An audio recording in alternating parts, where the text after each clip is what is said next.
good jobs for those without a bachelor's degree. These 30 million good jobs account for nearly half of the 75 million workers without a BA. What's more, these good jobs pay well, with median salaries of $55,000. So, where are these good jobs? The growth of good jobs for workers in skilled service industries, such as financial services and health services, has more than offset the losses in manufacturing. Even with all of these structural changes, manufacturing and transportation are still the two largest industries that provide good jobs to workers without a BA, although their numbers have fallen. High school graduates still have the largest share of good jobs that pay without a BA, at 11.6 million, even though that share has declined. Nowadays, good jobs are requiring more and more post-secondary education and training. The share of high school good jobs has declined by 9%, while some college has increased by 11%, and associate's degrees have increased by 83%. In fact, growth for good jobs requiring associate's degrees and some college education gained 4 million net new good jobs, which has more than offset the over 1 million loss suffered by high school graduates. So, who has these good jobs? When it comes to race and ethnicity, whites have the largest share of good jobs, but their share has declined. Hispanics have a smaller share, but have seen the most growth. African Americans have the smallest share and have seen slight growth. Men have dominated the share of good jobs that pay without a BA, consistently grabbing 70%, while women lag behind with only 30%. The American jobs machine has changed. The good news is that there are still good jobs out there for workers who don't have a 4-year degree. They just require more education and training beyond high school. The challenge going forward is to match education and training offerings with the demands of these new good jobs. To connect Americans with these good jobs, the first step is to connect colleges, especially community colleges, with employers. Learn more at goodjobsdata.org. Gotcha. Thank you so much.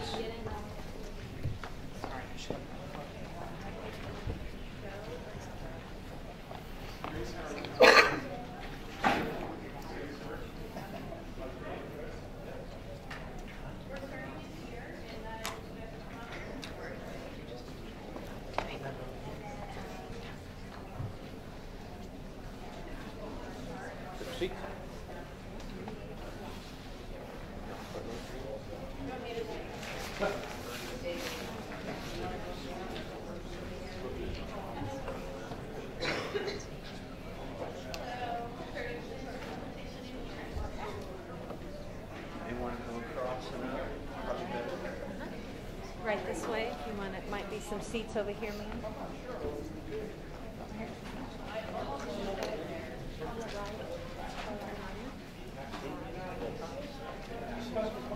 Short presentation in there. Thank you. Yeah.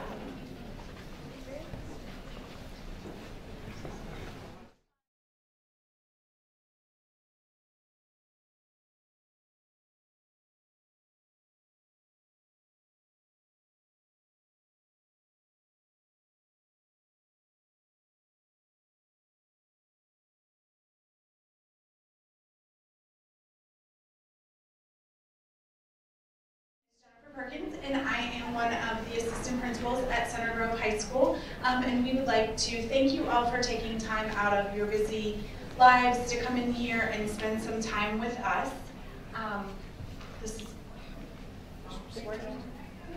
There we go.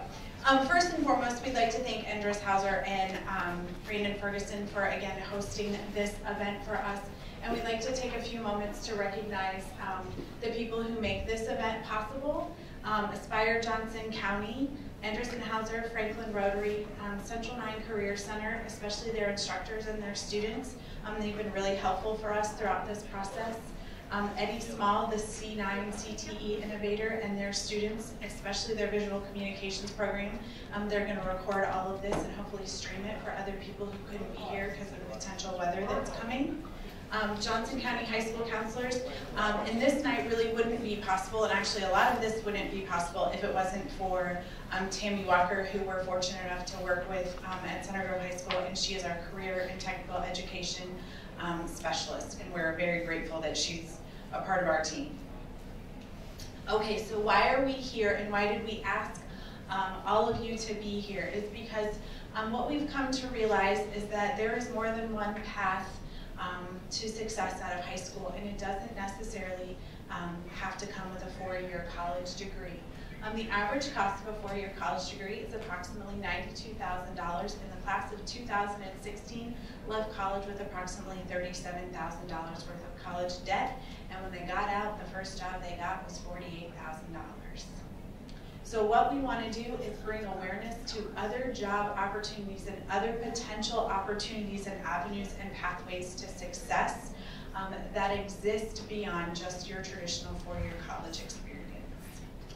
And one of the first people we'd like to have kind of tell us their story and their journey is Phil Kenney. Phil Kenney is the president of FA Wilhelm Construction, and I'm going to turn it over to him.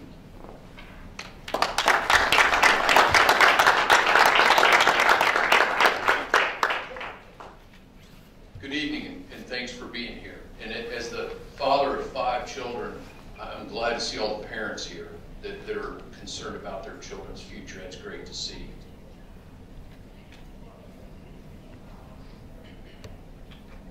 As was mentioned, I'm the president of FA Wilhelm Construction Company, and a little bit about myself is I was born and raised here in Indianapolis and still reside here. I graduated from Purdue with a civil engineering degree. It was a case where I didn't really know what I wanted to do out of high school, but I had an uncle that said, here, give this a try, so I went to Purdue, and it took me a while, but I got out of there with a civil engineering degree. And as I mentioned, I'm married with 5 adult children. Some of them have a college degree, some do not, but they're all healthy and working, which is great. Professionally, I started at Wilhelm in 1984 full-time. Up until that point, I had worked in the summer ever since I got out of 8th grade at Wilhelm. I became president of one of our subsidiaries in 1995, and then as president of Wilhelm in the year 2001. Our company was started in 1923 by my grandfather, Francis A. Wilhelm. So it's a family business, and again, our family did not believe in child labor laws, so I had to go to work there right out of 8th grade during the summer, which was fine. As a laborer, it taught me a lot. We're still based on the southeast side of Indianapolis. It's about 20 minutes north of here, at the same location since 1923. And we've continued through those years to add affiliated businesses, we call them, that are still in the construction industry. One of them here is Todd Pence with Pointer Sheet Metal. It is part of our family.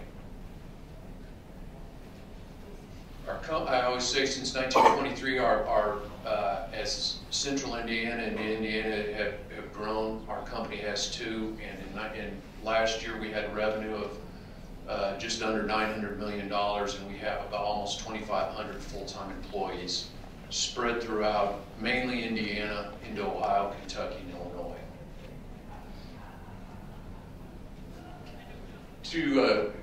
I always try to split construction and our company on the administrative side and then the actual tradespeople or field side, we call it. And these are some of the positions here that are available on the administrative side: project managers, estimators, schedulers, and so on. And what's key about this is you do not need a college degree to have these positions at all. We have several people that are in these positions in marketing, estimating, business development that do not have college degrees. So there's a lot of opportunities in our industry, in the construction industry. Now, where have the skilled trades changed over the last 40 years?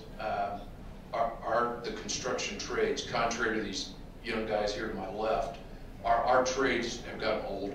I think they're retiring faster than we're replacing them. And with that, we're losing a lot of skill sets. It's very rare these days that you find somebody that knows how to work with plaster or some real specialty wood with carpentry. There's some skill sets that they're just hard to find anymore, and they're just going away, which is too bad. Our industry right now is more diverse than it's ever been in terms of race and gender, which is great to see. I think it's making our industry that much better. As I mentioned, they're leaving faster than they're coming in. But the one thing now that maybe you didn't have to do 40 years ago, you do need a solid education in high school to get into an apprenticeship. That really helps you out getting the apprenticeships if you decide to go through a construction trade. Some of the other changes we've seen over the last 40 years is technology is a huge part of everything we do in construction now. Safety on job sites, it's amazing how much safer our projects are these days. And we're doing more and more off-site fabrication. And you'll see some of that if you go out afterwards and look at the Pointer Sheet Metal Shop, all the things they do in their shop here in Greenwood. These are some of the construction trades, and I think I've got them all listed, that are available to your sons and daughters to get into. And whether those are carpenters, sheet metal workers, electricians, they're all part of every construction project. Every one of these trades had a hand in building the building you're in right now. So there's a wide variety of opportunities in the construction trades.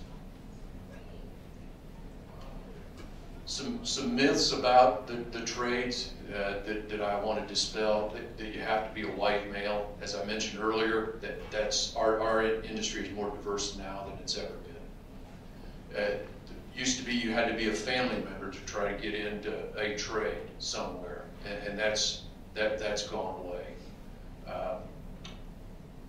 The old myth that it's only people that can't make it in college go into construction, that's just not true. That's gone away. That everyone is lazy, and people always kid me that know I'm in construction because they see a bunch of guys standing by the side of the road doing something. That's just not true. It's some of the most hardworking people you'll ever find is in our industry. You can't make much money, I'll talk about that in a minute, but it's a wonderful living you can make in construction in the trades. The rumor that the benefits are terrible, just again, not true. There are great pension programs and their healthcare program. Honestly, the trades have a better healthcare program than we do as a company for our administrative people. There's constant travel, again, not true. If you want to stick around central Indiana, those opportunities are there. If you want to travel some, those opportunities are there. It's a wide open field. And then you don't work full time, again, that's not true. If you want to work in our industry today, you can work full time. You can work as many hours as you want, really. So where do we work? These are just some of the things that I've written down here, from highways to museums to pharmaceutical plants to industrial facilities like this, offices, treatment plants. Everything every building, type building you walk into or out of is something that you have an opportunity to work in. And I'm guessing if I quiz these guys over here that have come up through the trades, they probably worked in a lot of these different buildings. The wages, benefits, and the demands. The first one there, we need your sons and daughters in our industry in whatever capacity. We really do. We need the people. Every trade does. And I think you'll hear as you talk to these guys after this, you'll hear that we need people in our industry. There's a pretty good career path. If you have the career path that you want to move into management, it's there. If you want to go from apprentice to a journeyman to a foreman to a supervisor to a manager, they're there, no doubt about it. And some great examples, again, I keep referencing these guys, but these are some great examples of individuals that have moved up and are now in a management position. But it really depends on the individual. It's how hard you want to work.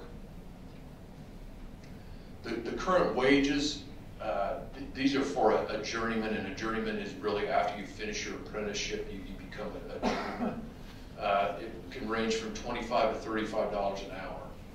So those are great wages that are out there. And then generally, each apprenticeship's a little different, but it's usually you get paid when you start at this rate. It's a percentage of what a journeyman might make. So, and that's all laid out for you when you get into the trade, what those rates are, and how long you'll be as an apprentice, etc. The pension, healthcare, and training programs, again, I mentioned, are wonderful. Some of the pension programs in healthcare they might be up to $30 an hour. They're really nice programs to get into.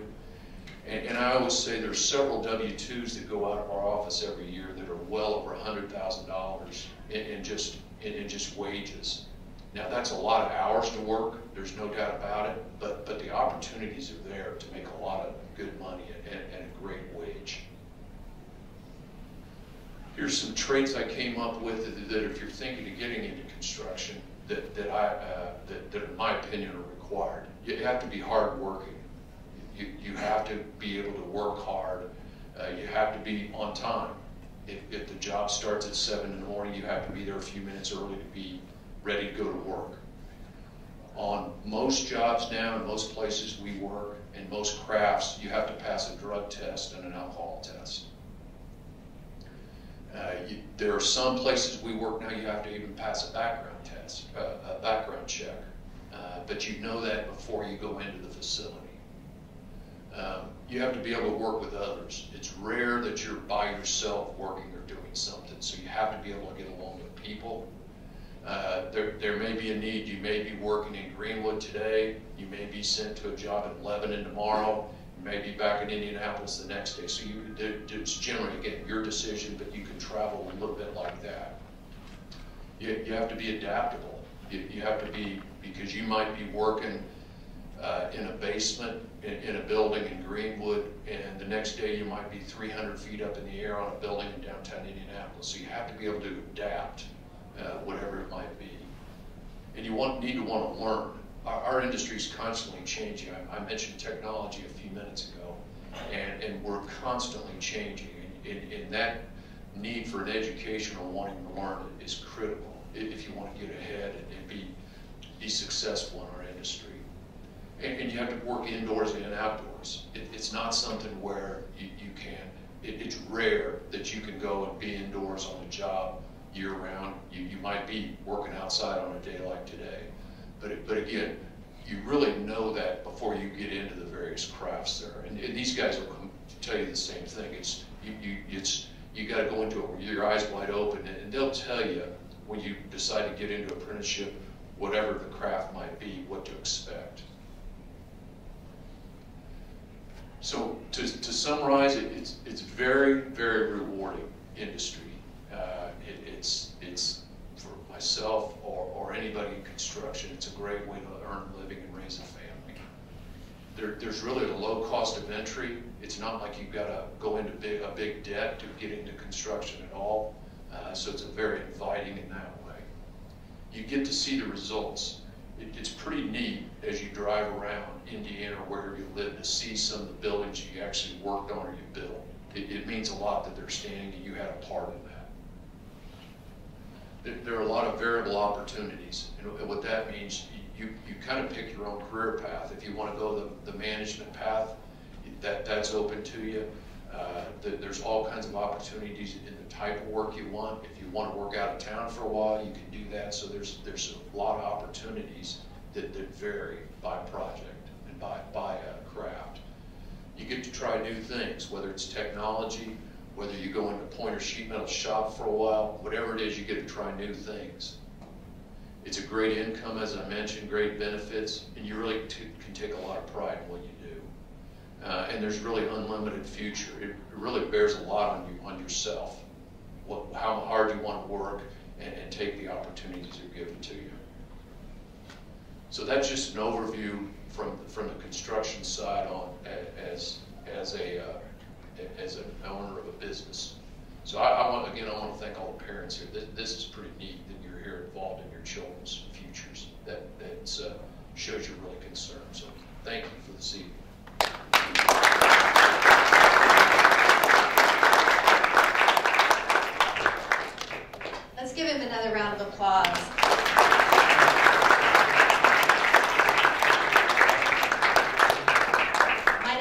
Tammy Walker, and I'm in Center Grove High School, and I want to thank Phil because I asked him if he would be willing. He absolutely said yes. All he had to hear was it was for students to help educate them on what the options are for them, and whether it be construction trades, advanced manufacturing, any of the different career pathways. There are a number of resources that we have. So I would ask that you please reach out to your school counselors. Please reach out to any of us that are here. They want you to find what is right for your student. And I thank Phil for accepting the invitation, and it was because of you students. So thank you very much. Next we have Jerome Stanford. He is with the Indiana, Kentucky, Ohio Regional Council of Carpenters. And it is our pleasure to introduce him because he has a really neat journey on how he found his career pathway. So let's hear it for Jerome. So good evening, everyone. So glad that you all made it out tonight. Got a wonderful crowd here. As Tammy mentioned earlier, my name is Jerome Stanford. I'm a business representative with the Indiana, Kentucky, Ohio Regional Council of Carpenters. For short, you can refer to us as the Carpenters Union. Okay? So I'm going to tell you guys a little bit about my story. I have an older sister. I have a younger sister. Me and my oldest sister are 2 years apart. So when graduation day came for my oldest sister, me being 2 years behind, my dad asked her, he said, "Reba, what is it that you want to do in life?" And she said, "Dad, I want to go to IU Bloomington." He said, "Are you sure?" She said, "Yes, Dad, yes. Yes, sir. I want to go to IU Bloomington." She packed her bag, she took off, she went to IU. 2 years later, came my time.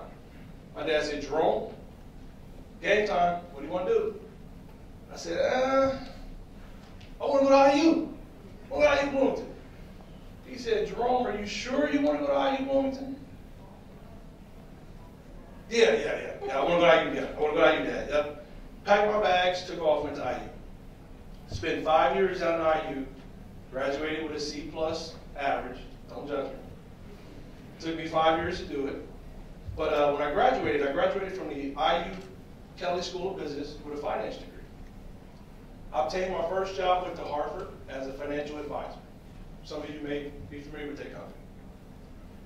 Was a financial advisor. I sold stocks, bonds, mutual funds, had my Series 6, Series 7 principal license, also had my Indiana health and life insurance license. I was ready. Worked that job for a year, got bored with it, seeked out for another career. Second job was with HSBC Bank. Some of you may be familiar with that, Hong Kong Shanghai Banking Corporation. With that job, it was very exciting. I was an international trader. So, in 2004, 2005, Hurricane Katrina came in. Wiped out one of our call centers in Louisiana. I mean, flattened it. The company wasn't prepared for that. They went 10, 12 months without a single payment being processed at that center. Took a huge hit. So the higher up said, "You know what? We need to establish a disaster recovery team." Just a team of SMEs, subject matter experts, that are really, really good at what they do, to go overseas and set up a call center. Not just one, but many call centers. So when you call those 800 numbers and you get the foreigners on the phone, that's what I did. I went overseas and I trained them on how U.S. credit and operations work. Great job. Packed up my bags. I went to India. I was in Vizag. I was in New Delhi, Mumbai, Chennai. I was all over there. Went to Sri Lanka. I was in Colombo, Mendota, Brown. Went to the Middle East. Was in Qatar. Was in the Philippines, Malaysia, Manila. Wonderful job. Patted myself on the back. Dad, I made it. I'm successful. I finally did it. Average salary, $45,000, $50,000 a year. Came back stateside, 2008 hit. Some of you may remember. That's when we had a recession. Who took the biggest hit? The banks. My company by itself lost 35,000 jobs in the United States. You may be familiar with a bank called Countrywide. These specialize in mortgages. They lost 110,000 jobs in the United States in that time. Rough, rough time. Came home, my wife said, Jerome, come in the kitchen, I got some news to tell you. I said, I got some news to tell you too. She said, it's gonna knock your socks off. I said, yeah, this is gonna knock your socks off also. She said, well, you go first. No, ladies first. She said, Jerome, we're having a baby. We're pregnant. I said, babe, I lost my job. We're unemployed. So she's looking at me, I'm looking at her, and we're both like, what are we going to do? So I scrounged around, taking little jobs here, little jobs there. The funny thing is, my $45,000, $50,000 a year job in the United States, those people overseas were doing the exact same job for $1 an hour. And that was actually a decent wage over there. So for $160 a month, they were doing the exact same job that I was doing over here for $45,000 to $50,000 underwriting loans. One individual salary in the United States funded an entire department over there. So on the bank's end, it was a smart move, save money. But for us over here, it was rough. Called my dad, I said, hey Dad, man, look, I've dibbled and dabbled. These jobs over here, the exact same job I was doing, 45, 50 grand, they're paying $20,000 to $25,000 to do the exact same job that I was doing. They just can't afford it anymore. Or at least it was their break to lower the pay. Get the same amount of work, same amount of production for half the cost. My dad looked at me and said, Jerome, when you decided to go to IU, I support you. Support you in anything you do. But what I didn't tell you guys is, my dad just retired 3 years ago with 40 years in the union. He said, Jerome, take a look back at yourself, at your life. You are a product of the union. You grew up in a union household. You know what the union has to offer. You've always had health care. Dad's always had a job. And if Dad didn't have a job, he always had skills to do side work to keep money coming in the house until another job popped up. As a matter of fact, my dad worked for Kenney for several years with F.A. Wilhelm. They know each other. So he said, Jerome, you might want to sit back and take a hard look at what you got going on now versus what you could have. Now, I had $60,000 in debt, had a finance degree. I went out to the job sites. I would apply for a job here. A week later, they would call me back. We want to schedule an interview. Perfect. When? Next week. Okay. Next week comes, I do my first interview. You did great, Jerome. We want to schedule you for a second. Okay, when? Another week. Oh, man, come on. I got bills. Okay. Go in and do my second interview.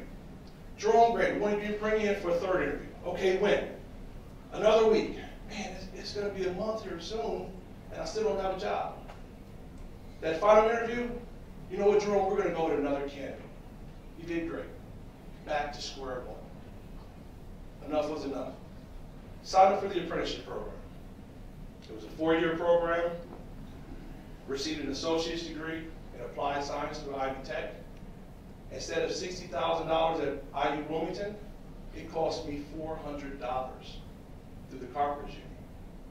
That was $100 a year for my book fees, and I got to keep the books. My education was paid for. My pay increased every year as I was going through the program. Graduated the program, became a journeyman carpenter. At that time, I was making $28 an hour. But the good thing is, when I left one job to go to another, doing the exact same thing, my pay never changed. I was still making $28. And when that job was done, and I went to another job, I was still making $28. Because the pay stays the same across the board. No matter where you're working at, no matter who you're working for, it stays the same. I had full coverage insurance. I had a skill set that I could take with me anywhere, do anything with. I finally said, this is it. Don't be scared to make changes. The first time that you accept something, especially a job, education, it may not be a good fit. But that doesn't mean you give up. It doesn't mean you put your head down, put your tail between your legs. That just means you keep digging and find out what's right for you. Now, I'm not knocking college. College is really good. I got a lot of good experiences there. But at the same time, the building trades industry, the apprenticeship programs, they worked out really well. That's what helped make me successful. Now I have a skill set that'll follow me for the rest of my life. So for those of you out there who don't know what you're doing, don't rush in the first thing that comes in front of you. Sit back, evaluate it, make sure that it's something that you want to do for the rest of your life and something that's going to be a good fit for you. I'm Jerome, Stanford. Thank you all for coming out.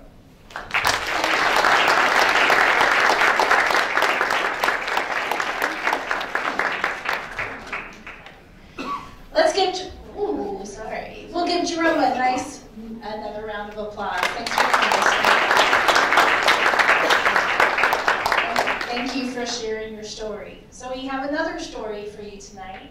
My name is Lisa Littner. I'm from the Johnson County Public Library, and I'm a member of the Aspire Johnson County team. And I'm here to introduce my colleague, Kristen Grills, who is a resident of Greenwood and a mom of 3 kids who either attended Clark Pleasant Schools or are now currently attending Clark Pleasant Schools.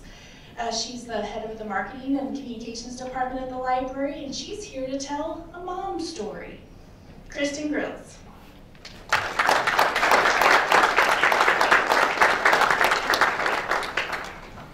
Okay, now I'm afraid to talk in it because I don't want to jump at you. Hi, I'm Kristen. We are the parents of 3 kids. Our oldest graduated Whiteland High School just this last year, and he's the one I'll tell you about. We also have a son who is a sophomore at Whiteland and a 9-year-old daughter.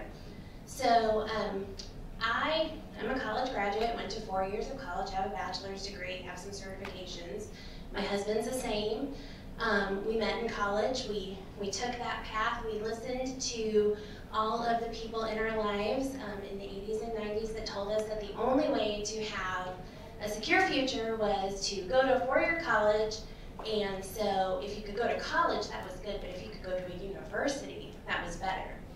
I think the university just got me a bigger price tag, but I'm not really sure about that.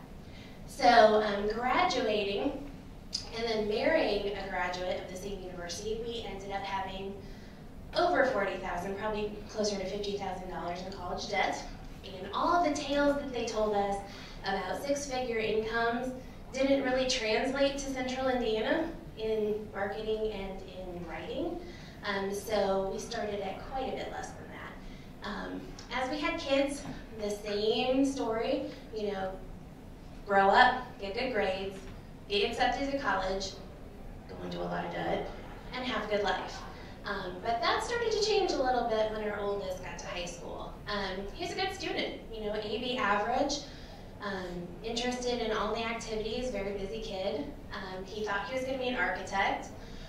Somewhere in his freshman year, he discovered that being an architect meant you had to do math. That wasn't such a good plan for him. Higher math architects require wasn't really in his wheelhouse. So he started looking at some different options, and our son, who grew up in a little prefab village not too far from here, decided he wanted to spend some time on the farm and joined FFA and started working for Kelsey Farms, and he started to surprise us a little bit with all of his choices, but we thought, hey, you know, he'll follow his own path and he'll be happy. So a little bit of time on the farm. He got this great idea that he was going to go to Purdue and work in agricultural education. And we thought, oh boy, that's a big price tag. And just so you know, we're still paying for our college educations today. So we thought, wow, how are we going to have to afford that? But good parents make space for their kids' dreams, right? So we started looking at taking out more loans that we would be paying. A little time on the farm, though, he decided that not only did he like farming, but really what he liked was tinkering with the tractors and taking things apart. And he spent time on the tractors, but the time under the hood of the vehicles on the farm actually appealed to him a little bit more. So he made another change and started talking to some mentors and some folks at Whiteland High School, his guidance counselor, who was a great resource for us, and they decided that maybe, now that we were heading into the end of our sophomore year, he should be looking at what Ivy Tech could offer. And my husband and I thought, I don't know, he doesn't seem very secure right now. Like, what is this kid gonna do in automotive? So my husband and I can't fix anything. Did he even inherit this gene? So he started looking into some of the plans of his other friends. You know, that's where you get all your good advice is from high school students who also don't know what they're doing. But their counselors knew what they were doing. Yeah, see, you're high-fiving back there, I saw that. Their guidance counselors were a little bit further down the path than Simon had kind of informed his guidance counselor. So we started looking into opportunities at C9. Well, back in the day, we didn't have a C9 where I came from in very rural Illinois. The guys that spent their time in auto shop, wasn't quite sure that I wanted my son hanging out with them, but then we got a tour. And Central Night is a fantastic resource. I don't know how many of you in this room have been there and have considered opportunities that they have to offer, but fantastic. We were stunned with what he could get into over there. And just a little while into his junior year, he started making a plan. His best friend was already into the automotive program there, and he decided that that was the direction he was going to go. So we got a little bit more on board with that. His senior year, they advised him to get a job, so he got a job at Lockhart Cadillac, and he was a lube technician, but they called him an oil monkey, and that's pretty much what he did. He changed oil a lot, but he was there, so he was learning a few things. Started talking to some counselors at Ivy Tech, and they introduced him to their automotive program, which is a fantastic program. Offered a lot of opportunities, got accepted right away, like I said, AB student, not really a problem with that. And we started making plans. As the school year went on, we started to see that he was actually really pretty good at this automotive thing and tinkering with things and taking things apart, and actually started putting the things he took apart back together, which, you know, was a nice change. Got a little more room in our garage after that. And the instructor from Ivy Tech came to visit him and said that they had two pathways that he could go. There was an automotive regular course pathway, and then there was this ASEP program. And that was their automotive service education program, and it's sponsored by either Toyota or General Motors. You could go two different ways on that. And he decided that that was something he wanted to pursue. It's a little more intensive. They have to make a 2-year commitment to that. And it works a little bit differently than the regular program. So on graduation, just a little before that, they put him, like, teamed him up to be in this program. You have to be an apprentice at a dealership. So he started working at Skillman Chevrolet out at 74 and Post, and got some more practical experience, a little more than, you know, auto lube technician. He actually got to, you know, touch some actual auto parts, which was exciting for him. And I think he found his fit.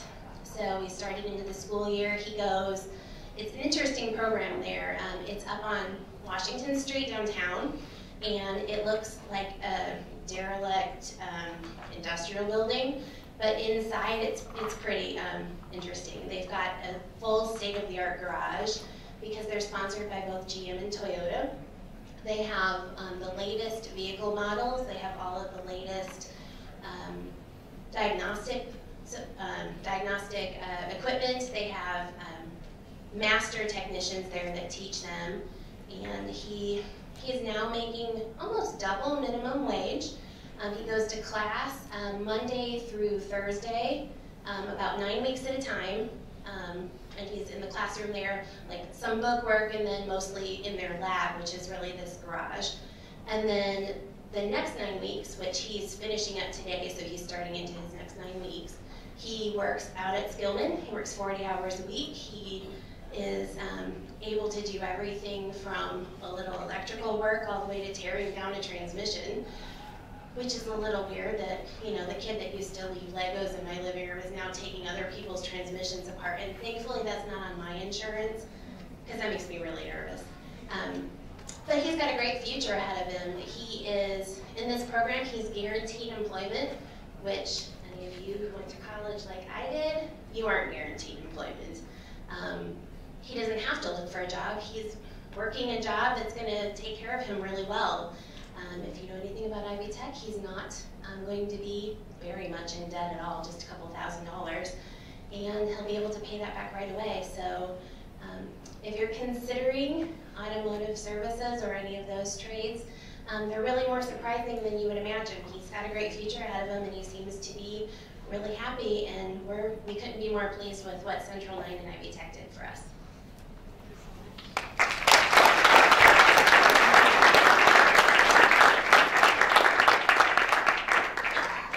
So now what? We've heard from industry, we've heard from career pathways, and now we've heard from a parent. It's now building blocks. It's what do we do with this information? In your folder, you have information on career and technical education. Please explore those opportunities. We want to ask all of our partners to stand and make your way, the industry partners, out into the networking area. Let's give them a round of applause as they are heading out as well.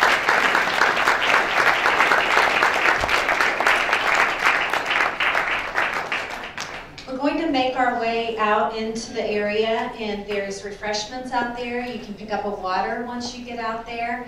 And we also will have door prizes. We're going to announce those through the networking session.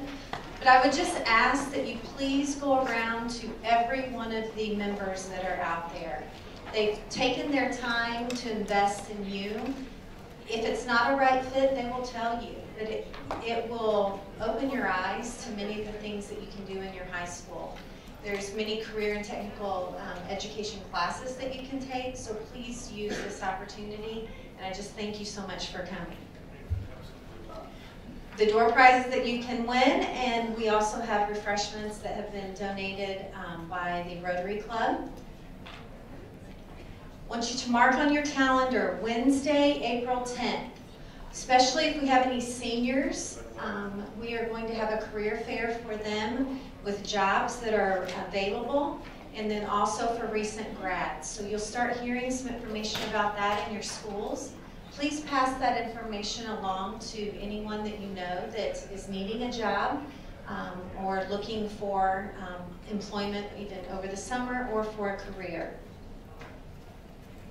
I also want to thank you again for taking your time out. I know when you get these flyers or get this information about, come spend an hour and a half to learn about something. Hopefully you've learned something and you can take it back to either your school or some of your friends. There are refreshments to enjoy, and please use all of the opportunities to help you build a successful future. Thank you so much, and thank you to Enders Hauser for hosting us tonight. Thank you. And one last thank you to our C9 students. Give them a round of applause. This is their project. It will be they live streamed it. We will be recording it and sending out to the different schools. So thank you so much to all of the C9 students.